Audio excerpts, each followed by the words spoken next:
There comes a time in every person's life when they are wounded by another, not physically, but psychologically. The pain inflicted by betrayal, manipulation, and abandonment cuts deep into the unconscious. It leaves a scar not visible to the eye, but etched within the soul. And in this pain, the ego cries out for revenge. The most powerful revenge is not the one that screams for attention, nor the one that seeks to wound as it was wounded. It is the silent transformation that takes place when a person stops identifying with their pain and begins the slow, deliberate process of self-realization, the kind that does not demand validation, that does not seek applause, but quietly reconstructs the internal world brick by brick,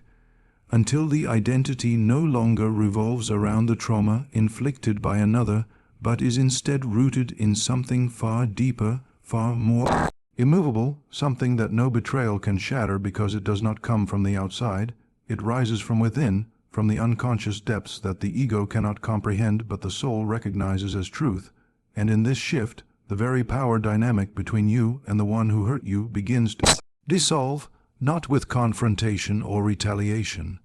but with your refusal to remain in the emotional prison they tried to place you in. A prison built with shame, with guilt, with control disguised as love. And when you step out of that psychic structure, when you stop reacting in the way they expect, you cut the energetic cord they were feeding from, and that starvation is far more agonizing than any scream or accusation you could ever throw at them, because it forces them to see something they never anticipated: your growth, your change, your rising, your capacity to evolve beyond the version of you that once tolerated their poison. And this evolution is a mirror, a relentless, silent mirror that reflects not only your strength, but also their failure to destroy you. And when they look into it, they don't see victory. They see what they could not control, and what the ego cannot control. It fears, it obsesses over, it chases, but the beauty of true self-realization is that by the time they notice the light in you, you no longer crave theirs, and that imbalance is what causes them to spiral inward, to begin the desperate attempts to reconnect, to explain, to make peace, not necessarily for your healing, but to escape the discomfort of their own inner guilt, their own confrontation with the truth that the wound they thought would break you only served to awaken you, and this awakening cannot be reversed, it cannot be undone, because it is not a mask you wear, but a fundamental shift in being, one that no longer orbits around external opinion, but is rooted in your own inner compass.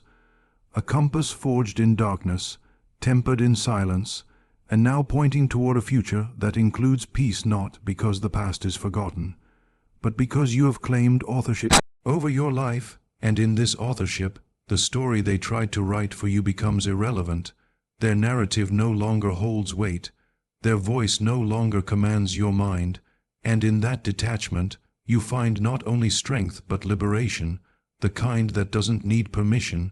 doesn't need revenge because it is the revenge, to be whole when they expected you to remain broken. One of the most piercing and unsettling responses you can ever offer to someone who hurt you is not a violent reaction, not a long explanation, not even a carefully constructed message designed to make them understand what they did. It is silence, the kind of silence that does not come from fear or suppression, but from a deep, deliberate sense of emotional sovereignty, a silence born from strength, not avoidance, a silence that says without saying, "I no longer need to be heard by you, understood by you, or seen by you in order to validate who I am." And this kind of silence is not passive. It is power because it disrupts the very cycle that abusers and manipulators depend on to maintain control, the cycle of reaction, of defense, of emotional supply that feeds their need to dominate the psychological space you both once shared. And when you no longer participate in that unspoken agreement, when you withdraw not only your voice but your energy, your presence, your emotional availability, they are left in a vacuum of their own making, forced to echo in the hollowness of their own conscience. And this is a torment far greater than any confrontation, because it does not allow them to escape into distraction, into argument, into projection. It forces them to sit with the absence of what they once took for granted, and in this absence, they begin to realize something they never expected, that you are no longer theirs to affect, that the dynamic has collapsed, that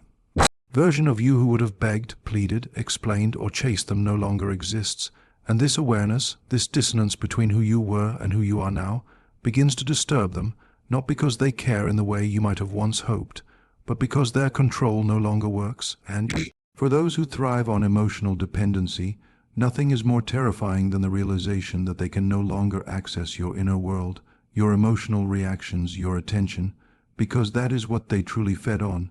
Not your love, not your kindness, but the power they held over how you felt. And when you reclaim that power by refusing to engage, when you let the silence speak for you, it becomes a weapon more cutting than any word, more direct than any argument, because it leaves them with no script to manipulate, no foothold to grab onto, no reaction to analyze, and eventually they begin to reach, to test, to provoke in subtle ways just to get a flicker of the old you back. But the more you remain in your silence, not the cold silence of resentment, but the peaceful silence of self-possession, the more they are forced to face their own discomfort, their own conscience, their own reflection in the absence of yours. And this is when you begin to see the tables turn, not through revenge, not through retaliation, but through your stillness, your detachment, your refusal to explain your worth, because true revenge is not noise. It's the peace that confuses those who once thrived in your chaos. Revenge takes on its most elegant and irreversible form when you stop trying to fix the past and instead build a future so expansive, so intentional, and so elevated that the people who once hurt you can no longer reach it,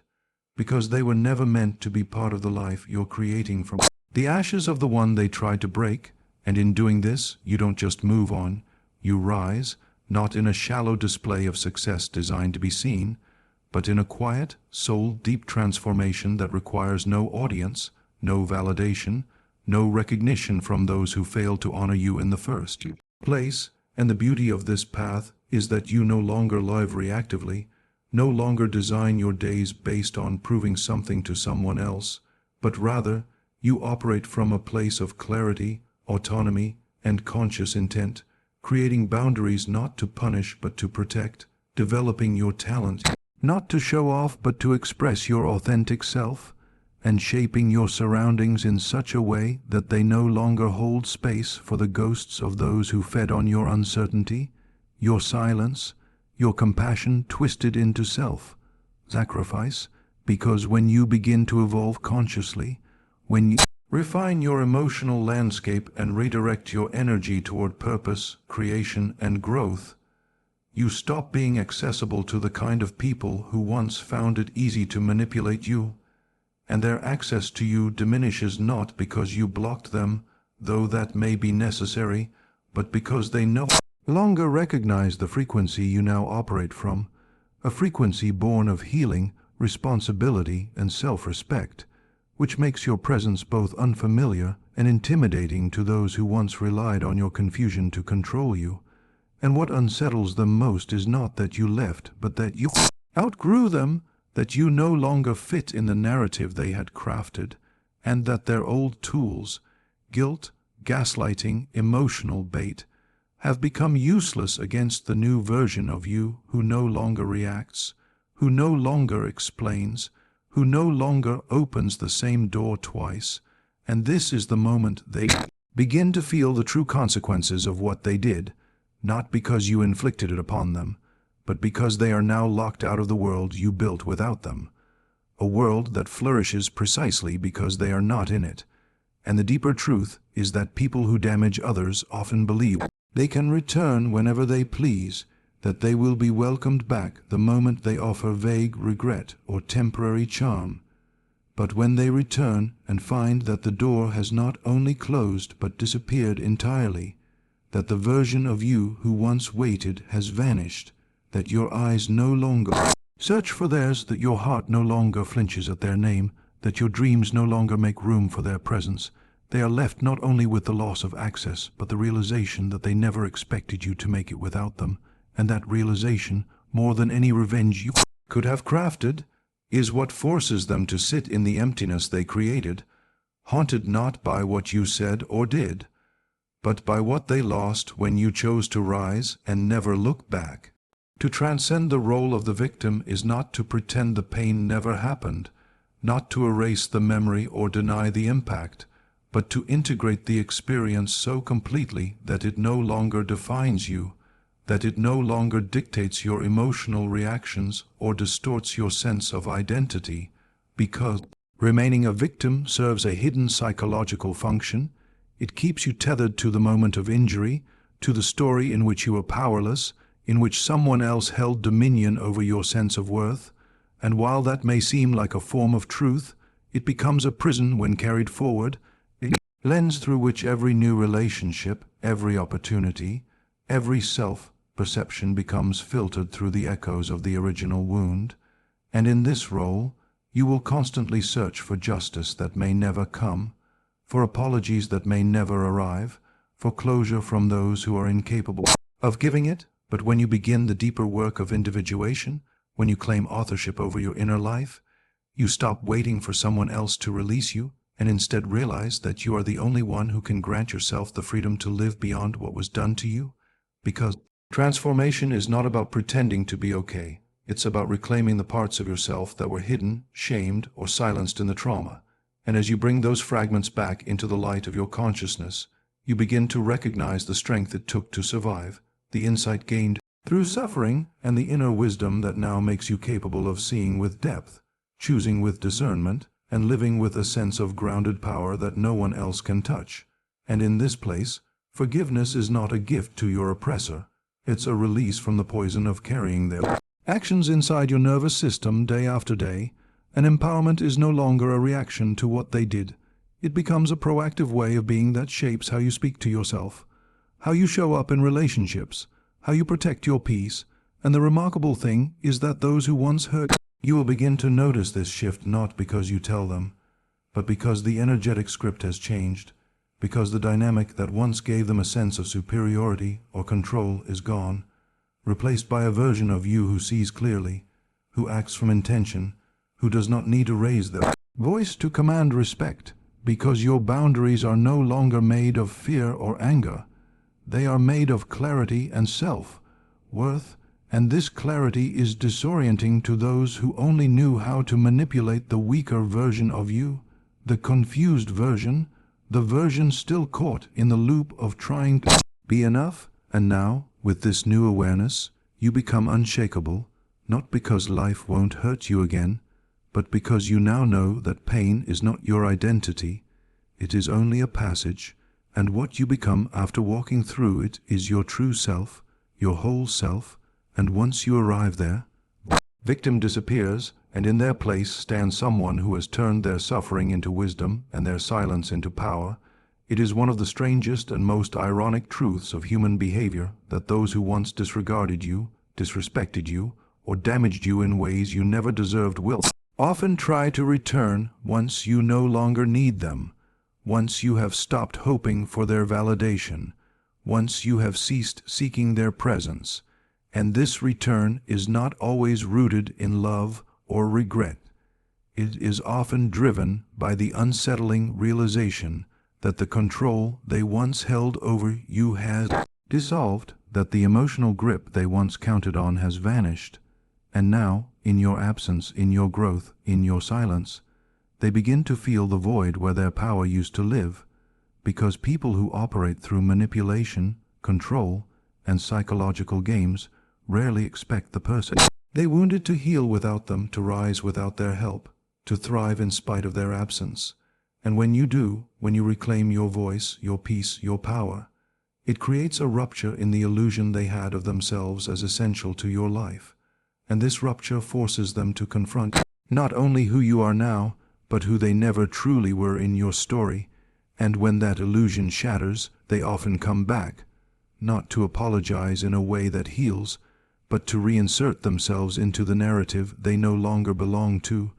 hoping to revive the dynamic where you looked to them for meaning, for identity, for love that they never truly offered in the first place. But the you they knew is gone, not in bitterness, not in spite, but in quiet evolution, in unshakable clarity, and this version of you no longer clings, no longer explains, no longer chases closure from those incapable of giving it, because you have found that closure within, through the slow and steady rebuilding of your own worth, your own vision, your own capacity to stand whole.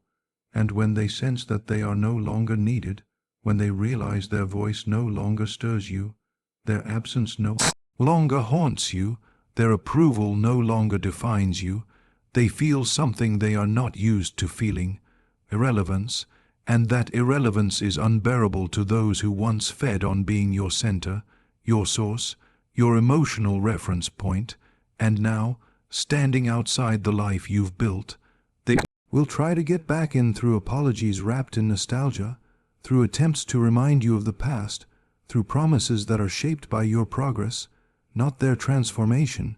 But the most profound moment of liberation is when you realize that you do not need their guilt, their regret, or even their repentance to move forward, because your growth has outpaced their intentions, your clarity has severed the dependency, and your heart, once entangled in their chaos, now beats in rhythm with your own truth, untouched by the longing for what was, because you no longer crave the person who once hurt you, and in that space, their return no longer feels like redemption. It feels like interruption, and that is the most powerful signal that the healing is complete, that the revenge has already taken place, not in destruction, but in the undeniable evidence that you have become someone they can no longer reach.